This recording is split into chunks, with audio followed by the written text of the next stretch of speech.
तीन लोगों से कभी मशवरा मत करो। शागिर्द ने पूछा, या रसूल अल्लाह सल्लल्लाहु अलैहि वसल्लम, किन लोगों से मशवरा नहीं करना चाहिए?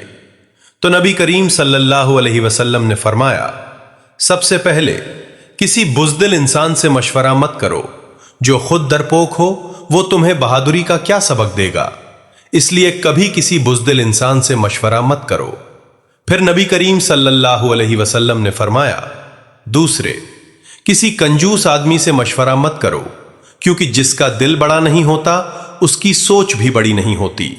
वो तुम्हें क्या अच्छी सलाह देगा, इसलिए कभी किसी कंजूस आदमी से मशवरा मत करो।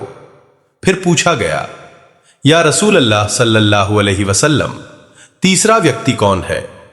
तो नबी करीम सल्लल्लाहु अलैहि वसल्लम ने फरमाया, एक लालची इंसान से कभी मशवरा मत करो, क्योंकि जब भी वो तुम्हें कोई सलाह देगा वो उसमें अपना फायदा देखेगा, तुम्हारा फायदा नहीं।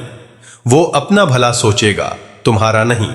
इसलिए कभी किसी लालची इंसान से मशवरा मत करो।